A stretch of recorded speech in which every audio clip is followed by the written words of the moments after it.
When you hire subcontractors, and how do you make sure that insurance doesn't drop? You got to keep doing a follow-up, a quarterly follow-up on it. Okay.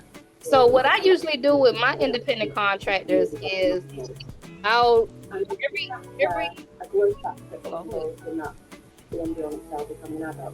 just real quick. All right, so every COI has an expiration date, right? So on that expiration date, you need to keep that on file.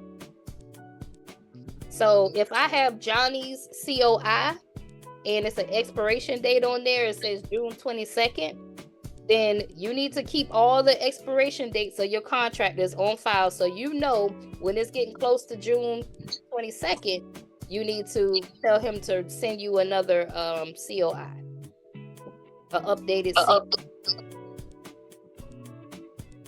You understand? Is she still there? You still there? That was Sophia. Who was that? Yeah, I'm here. Okay. I don't see Sophia. Sophia, you still in here? Yes, ma'am, I'm here. Okay, there she is right there. All right, so yeah, that's what you do. You're going to just check on it. I usually do it like that, or you can check on it quarterly. Okay. I have a question. Go ahead. So typically when I have an independent contractor, I have them add me as a certificate holder. Is that not enough? Why you say is that not enough? Because it sounds like you also do a follow-up. I don't do that. Say But that should I again. be doing like Say it again, because you were going in and out. I'm sorry. You mentioned that you keep track of the date and then you do calls to check. I thought that if I had them add my company as a certificate holder with all my contact information, if anything changed with their coverage, that I would be notified. Are you saying that that's not? I need to be doing a follow-up in addition to that? Well, in some situations, like they may not pay their insurance, right? And we can't be sure that the insurance company is going to let you know right away. Okay. So I've been in situations before where the contractor got the insurance and then they just stopped paying the insurance. We're thinking that they're paying the insurance, and then we find out later on down the line that they ain't paid the insurance in the last 3 months. Mm-hmm. You know what I mean? And then there are some situations where the insurance company is supposed to let you know. Like if there's any change, if they don't pay their insurance or their insurance lapse or whatever, they're supposed to send you a letter or send you an email or something. So I've had those letters come in my mail that says, hey, Miss such and such is not paying her insurance. Just want to let you know. Right. You understand? But how can you be sure that the insurance company is going to do their job? Right. True. You understand? Okay, so you check like every couple of months. Like, what do you do? We do.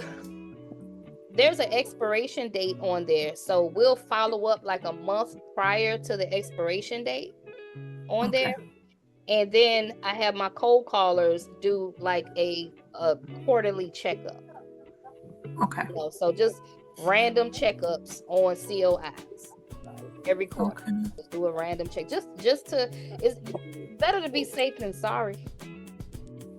Right? You don't want to be getting all of these accounts. You're growing your business. You want to protect your business, right? So I'd rather be safe than sorry. I don't want to think I'm protected and they're not doing their job. One slip up, you don't want to start getting those insurance claims because it's hell trying to get new insurance. Hey, you guys. All right. So a lot of you guys have been reaching out, asking me, when are you going to have your next live workshop, in-person workshop? Okay, so we have a date for you. This year, June 22nd at 12 o'clock, Savannah, Georgia.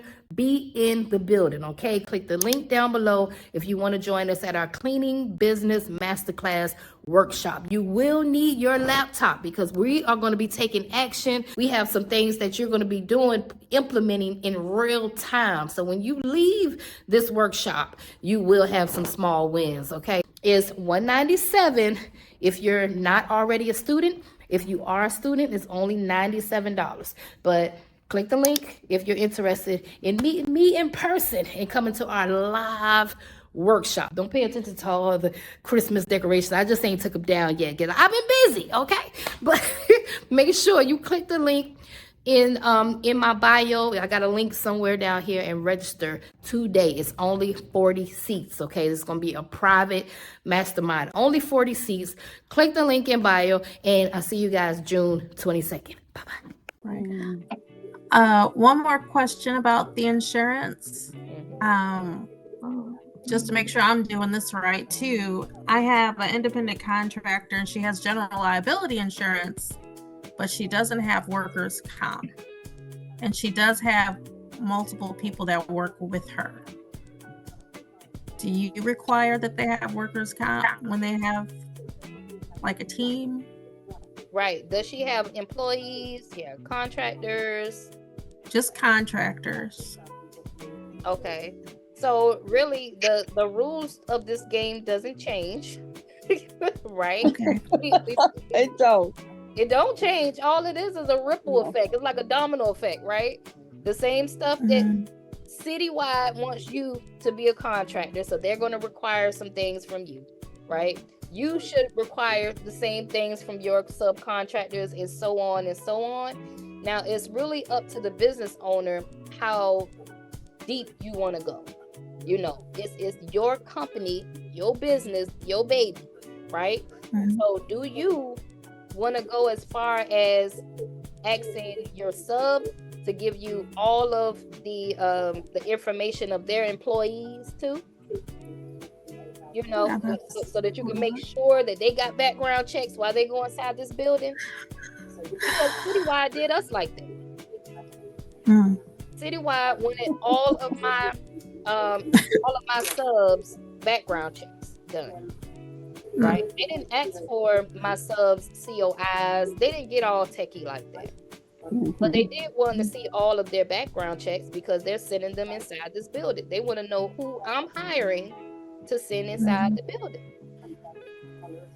Right. But they didn't go as far as checking W-9s and seeing whether they're legal immigrants, and they didn't go all that deep. And Citywide is a franchise. And that's how they operate. Okay. So I mean, I just feel like that question is like it's really up to the business owner. Okay.